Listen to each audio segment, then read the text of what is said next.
Só inverter aqui a ordem no nosso giro de análise, porque o Gianetti, antes do ao vivo, ele refletia e trazia as informações sobre críticas de algumas autoridades americanas para a relação que o Brasil tem com países que fazem parte do grupo dos BRICS e acusações de que o Brasil estaria ajudando a financiar os conflitos que acontecem no leste europeu e também no Oriente Médio.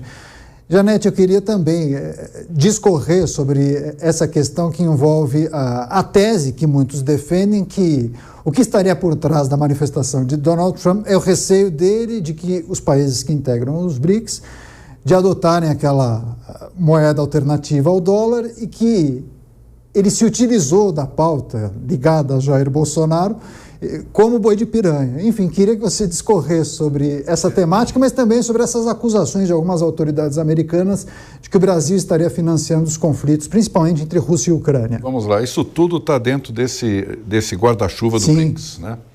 Essa questão da moeda, como o Felipe colocou muito bem, os Estados Unidos têm, desde a Segunda Guerra Mundial, do Acordo de Bretton Woods, o que a gente chama de privilégio exorbitante.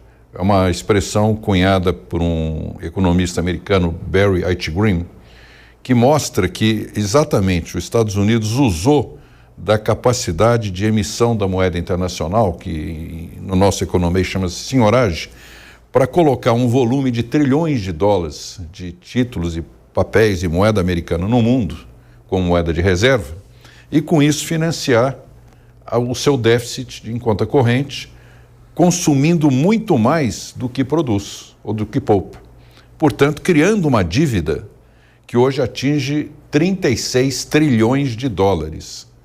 Uma dívida impagável.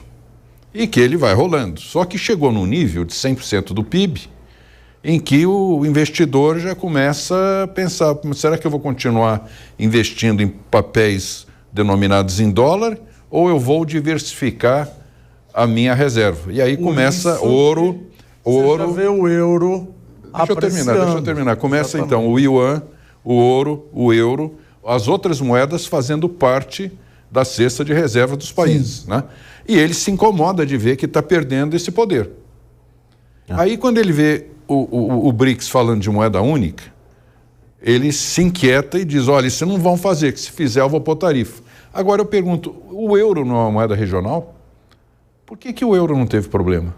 É a mesma coisa. Por que o BRICS não pode copiar o euro?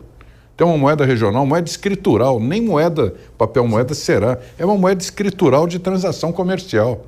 Isso não tem efeito nenhum na questão de perda do privilégio do dólar como moeda de transação, porque os países vão ainda denominar em dólar, só que não tem a troca da moeda e as reservas em dólar vão caindo. A questão da Rússia, rapidamente. A questão da Rússia é o seguinte. A Rússia, sem dúvida, é um país que está hoje na berlinda. A guerra da Ucrânia é algo detestável, abominável. Porém, não pode, de repente, dizer, não, vamos eliminar, bloquear todo o comércio da Rússia. O primeiro que sentiria falta, sabe qual é? Não é o Brasil, não. É a Europa. Sem o gás da Rússia, eles vão passar frio no inverno. Então a Europa pode continuar a comprar gás. A Europa pode continuar a comprar fertilizante, fertilizante. E tem outros produtos que eu já lembro. Bom, aí o Brasil quer comprar fertilizante, porque o nosso agronegócio também depende de fertilizante, e diesel, que nós também temos que importar.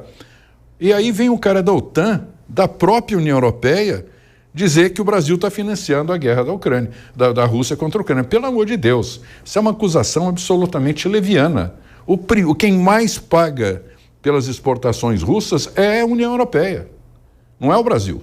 O Brasil é um pedacinho, 5%, 8% do que a Rússia exporta para o mundo. Aliás, a Rússia exporta ouro para os Estados Unidos. É bom lembrar também. Muito ouro dos Estados Unidos vai parar no Fort Knox, lá da Rússia, vai parar nos Estados Unidos. Então, é uma acusação leviana. E eu acho que estão dois pesos, duas medidas, tanto na moeda quanto na questão da Rússia. A União Europeia pode, o BRICS não. Não dá para aceitar isso. Professor Dumas, como a gente deve conectar a questão que envolve os BRICS, a insatisfação de Donald Trump com o anúncio de tarifa ao Brasil?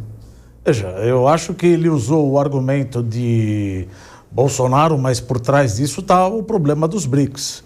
Como o professor Gianetti colocou, aliás, com as minhas reticências, eu acho que montar uma moeda eventualmente como o euro, isso demora muito. Isso demora anos. Vamos lembrar do discurso de Winston Churchill em 1946, quando ele falou, olha, o que a gente precisa são os Estados Unidos da Europa. E aí começou o acordo, o Tratado de Roma, o acordo de Cohen-Steel Act, Maastricht, em 1992, o Pacto de Estabilidade e Crescimento. Quer dizer, você foi de 1946 a 1999. E mesmo assim, de novo com as minhas reticências, tiveram problemas. Tiveram problemas em 2009 porque foi uma política monetária inadequada a todos. Porque a Europa, a zona do euro, não é uma área monetária ótima, como precondiz a necessidade de você ter uma moeda única. Porque você não tem uma livre movimentação. Você tem o Tratado de Schengen, você pode ir para lá e para cá, mas você tem barreiras linguísticas, você tem barreiras culturais. Convergência macroeconômica. Convergência macroeconômica. E mesmo assim, fizeram o acrônimo dos PIGs. Portugal, Irlanda, Itália, Grécia e Espanha com a Alemanha. Então você pega o CUT, custo unitário do trabalho da Alemanha, porque a taxa de juros real ficou positiva, e o CUT dos PIGs ficou absolutamente elevado porque a taxa real de juros para esses países ficou muito abaixo. Então eles gastaram demais. Então você fala, mas eles gastam demais. Não, eles gastam demais porque a política monetária foi inadequada. Então, para eu ter uma política monetária igual que sirva para o Irã, para a Etiópia, isso aí é uma outra coisa. Podemos começar a pensar numa moeda para transação entre os membros dos BRICS. Mesmo assim, tem que fechar um com o outro. E agora, não podemos fazer, na minha opinião, por exemplo, acumular essas moedas, porque um Banco Central não vai querer ficar com birretípe na mão. Você, Salto, quais as reflexões, os aspectos que a gente deve considerar quando colocamos sobre a mesa essa possibilidade de que Donald Trump, na verdade, tenha tomado algumas medidas contra países que fazem parte do BRICS, porque, na verdade, tem um receio da adoção dessa moeda alternativa para além de outras questões que envolvem o bloco? Eu acho que o real motivo dessa reação, dessa proposta de tarifa de 50%, é o movimento dos BRICS, é o protagonismo que o Brasil tenta apresentar nesse pseudo-bloco, apesar de todas as dificuldades.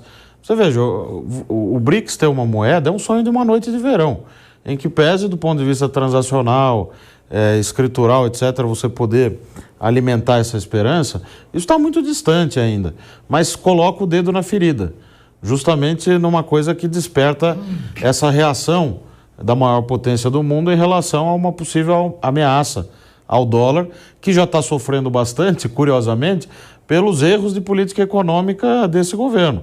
O Jerome Powell, que vem também sofrendo com os ataques do próprio presidente americano, ele tem mostrado muito claramente, o dólar está perdendo força. Eu fico parado em termos de taxa de juros, porque o risco de ter aumento do desemprego e o risco de ter inflação, hoje estão equiparados. Eu posso ter um quadro de estagflação, como os economistas gostam de chamar, que é uma combinação dessas duas coisas nefastas. Então, é um quadro em que certamente os Estados Unidos, sob a liderança do presidente atual, tem movimentos mais bruscos. Nós vamos ter que aprender a lidar com esse admirável mundo novo às avessas, na verdade, né?